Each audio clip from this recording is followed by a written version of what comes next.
साल 1948 जनवरी का महीना जाते जाते देश को एक बड़ा जख्म दे गया। दरअसल 30 जनवरी 1948 की शाम को नाथूराम गोडसे ने महात्मा गांधी की हत्या कर दी, जिससे यह दिन इतिहास में सबसे दुखद दिनों में शुमार हो गया।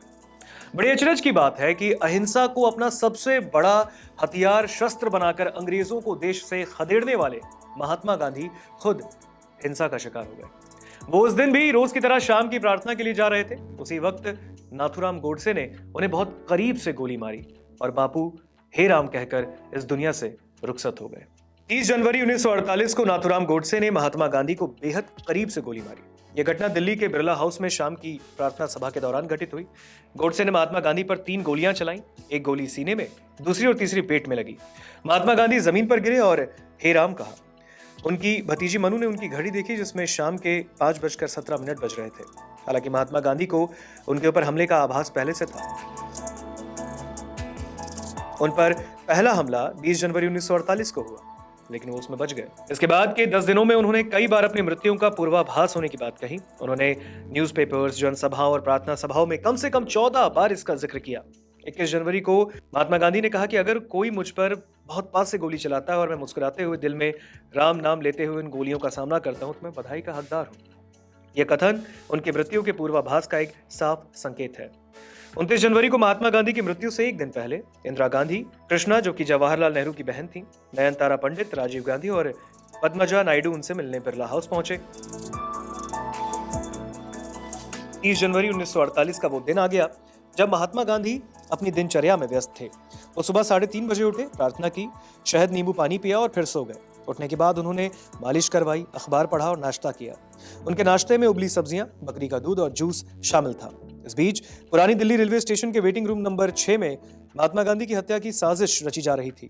नाथूराम गोडसे, नारायण आप्टे और विष्णु करकरे वहां मौजूद थे। बताया जाता है कि गोडसे को बुर्का पहनकर प्रार्थना सभा में जाने का सुझाव दिया गया, लेकिन गोडसे ने कहा, यह पहनकर तो मैं अपनी पिस्तौल ही नहीं निकाल पाऊंगा और औरतों के लिबास में पकड़ा जाऊंगा। पकड़े जाने पर मेरी ताउम्र बदनामी होगी। फिर आप्टे ने कहा, सीधा साधा तरीका है, सबसे अच्छा होता है। इसके बाद गोडसे ने स्लेटी रंग का सूट पहना। उसने अपनी बेरेटा पिस्तौल में 7 गोलियां भरी।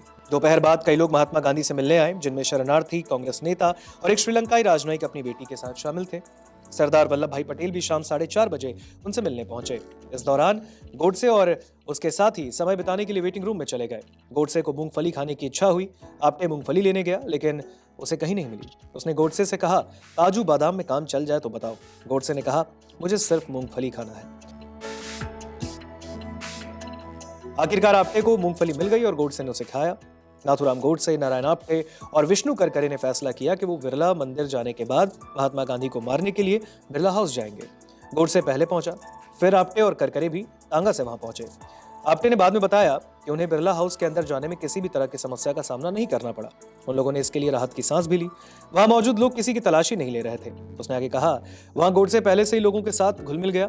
न हमने उसे देखा, न उसने हमें देखा। महात्मा गांधी और सरदार पटेल नेहरू से बढ़ते मतभेदों पर बात कर रहे थे। इस चर्चा के कारण गांधी जी प्रार्थना सभा के लिए देर से निकले। वो शाम 5 बजे के बाद जब वो प्रार्थना स्थल की ओर जा रहे थे, तभी खाकी कपड़े पहने गोडसे उनके पास आया। ऐसा लगा जैसे वो उनके पैर छूना चाहते हो। गांधी जी की भतीजी आभा ने उसे रोकने की कोशिश की, लेकिन गोडसे ने उसे धक्का दिया। गांधी जी की नोटबुक, थूकदान और तस्बीह जमीन पर गिर गए। गोडसे ने पिस्तौल निकाली और 3 गोलियां बापू पर चला दी और तीसरी गोली उनके पेट में लगी, दूसरी गोली उनके सीने पे लगी। गांधी जी जमीन पर गिर गए और हे राम कहा। उनकी भतीजी मनु ने उनकी घड़ी देखी, जिसमें शाम के 5:17 बज रहे थे। महात्मा गांधी के निधन की खबर आग की तरह फैल गई। मौलाना आजाद और देवदास गांधी सबसे पहले वहां पहुंचे। फिर नेहरू, पटेल, माउंटबेटन और अन्य नेता आ गए। गांधी जी के पार्थिव शरीर को बिरला हाउस लाया गया। फिर उनकी अंतिम यात्रा में लाखों लोग शामिल हुए। करीब 15 लाख लोग उन्हें अंतिम विदाई देने आए। सबकी आंखों में आंसू थे। इतनी बड़ी भीड़ पहले कभी नहीं देखी गई। वायुसेना, सेना और नौसेना के 250 जवानों ने रस्सों से उनके पार्थिव शरीर को खींचकर चिता तक ले गए। जब चिता को आग लगाई गई तो लोगों ने एक साथ कहा, महात्मा गांधी अमर रहे। 10 फरवरी 1949 को जज ने गॉडसे और नारायण आप्टे को फांसी की सजा दी। बाकी आरोपियों गोपाल गोडसे, विष्णु करकरे, मदनलाल पहवा, शंकर किस्तैया और दत्तात्रेय परचूरे को उम्र कैद की सजा मिली। एक अन्य आरोपी वीर सावरकर को सबूतों की कमी के कारण बरी कर दिया गया। सरकार ने इस फैसले को चुनौती नहीं दी। 14 फरवरी 1949 को सभी दोषियों ने पंजाब हाई कोर्ट में अपील की। गोडसे ने अपनी फांसी की सजा को कबूल कर लिया, लेकिन साजिश के आरोपों पर सवाल उठाए।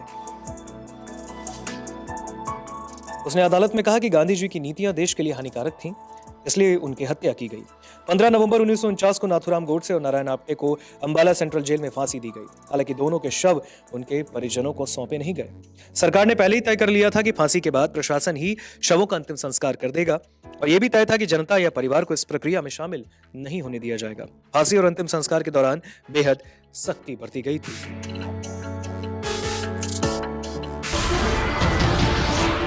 नमस्कार, मैं हूं मानक गुप्ता। अगर आपको हमारा ये वीडियो पसंद आया हो तो इसे लाइक और शेयर जरूर करें, और हां, हमें सब्सक्राइब और फॉलो करना ना भूलें ताकि आप देश और दुनिया की कोई खबर मिस ना करें। तो जुड़े रहिए हमारे साथ और देखते रहिए न्यूज़ 24।